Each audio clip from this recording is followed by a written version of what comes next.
Rain fell hard over the cracked streets of South London, turning the asphalt into rivers of shimmering oil and broken glass.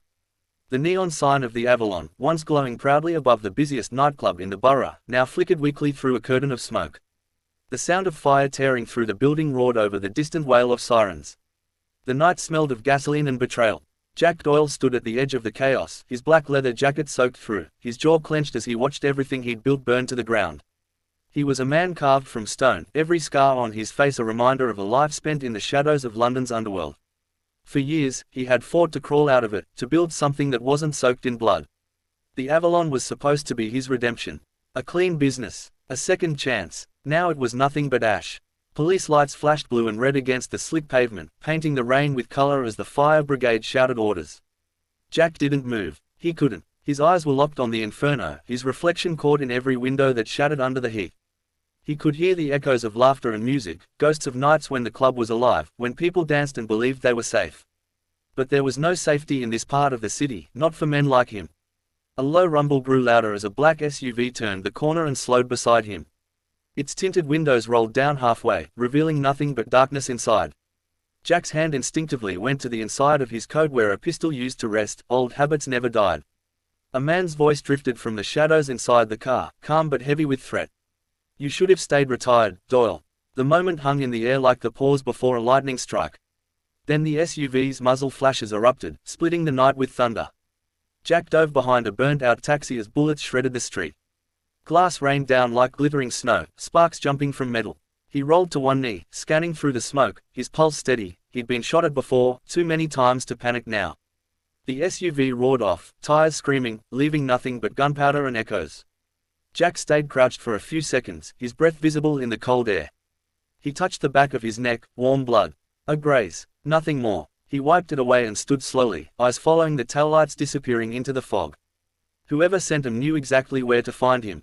This wasn't random. This was a message. The firefighters yelled for him to move back, but their voices sounded distant. All he could hear was the crackle of fire consuming his dreams. He stepped closer, ignoring the heat, until the smoke stung his eyes. Through the shattered doors, he could just make out the remnants of his office upstairs, a faint outline of his old desk, the safe hidden behind a framed photo of his brother, Danny.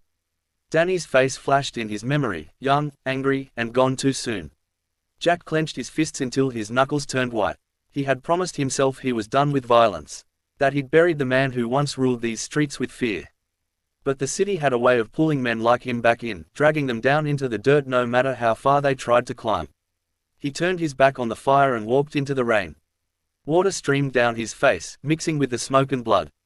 A small group of bystanders watched from across the street, some whispering, others filming on their phones. Jack ignored them all. In his mind, the gears were already turning. He knew who would send the SUV. He knew which rival crew had moved into South London while he'd been trying to play honest. The Vexler Syndicate, young, reckless.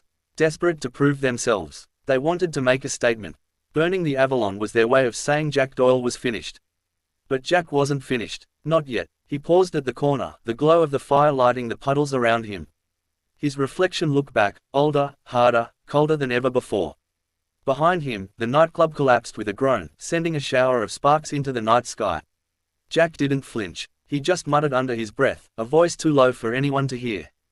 "They started this. I'll finish it." Then he walked into the darkness, leaving behind the burning ruins of his past. The rain kept falling, washing the city clean, but no amount of rain could wash away what was coming next. For the first time in years, Jack Doyle felt alive again. London had declared war, and Jack was ready to answer. The warehouse sat on the edge of the Thames, half collapsed and forgotten, a skeleton of rusted beams and cracked concrete.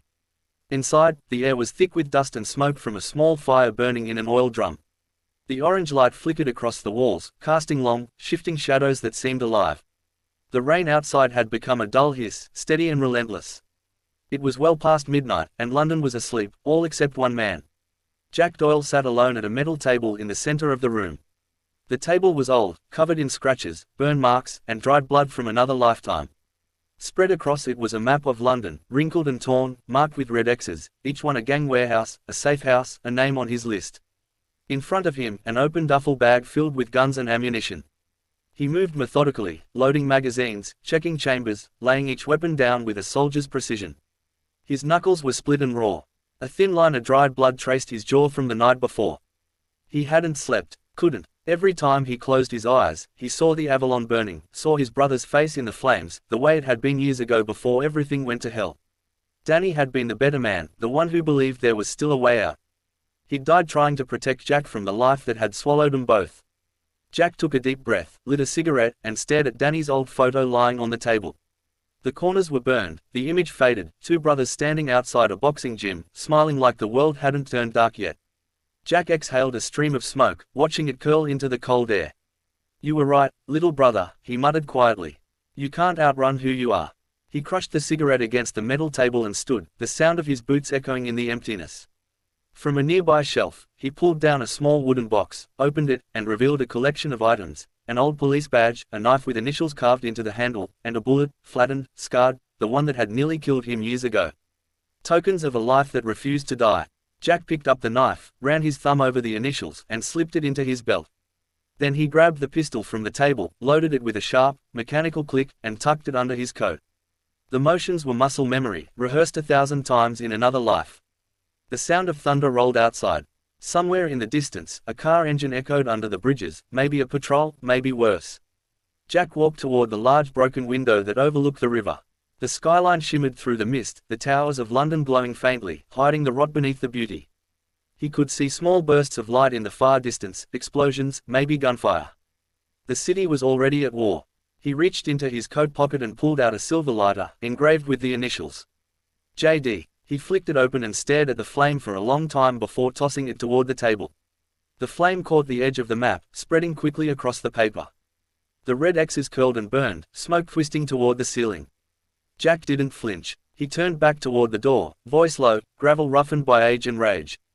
"They wanted a war," he said, letting the firelight dance across his face. "Now they've got one." Behind him, the table collapsed under the growing flames. The light turned the walls gold and red as if the warehouse itself were bleeding. Jack walked through the smoke, past the fire, his heavy boots echoing on the concrete floor. The rain outside grew louder as he stepped through the open door and into the storm. He pulled his coat tighter against the cold wind and looked up at the dark sky. For a brief moment, lightning illuminated the scars on his face, the determination in his eyes. He wasn't the same man who had watched his nightclub burn. He wasn't running anymore. The night swallowed him as he moved down the narrow alley, the sound of the river mixing with the rain. Somewhere out there, his enemies were waiting, men who thought they could erase him from the city he once ruled. They didn't know what kind of man they'd woken up. The camera would follow from behind, tracking him as he vanished into the London fog, a lone figure walking toward chaos, armed with nothing but rage and purpose. The flames from the warehouse reflected in the puddles at his feet, painting the world in red and gold. Jack Doyle was done hiding. The gang war had begun. And this time, he wasn't going to stop until the city was his again, or until it buried him.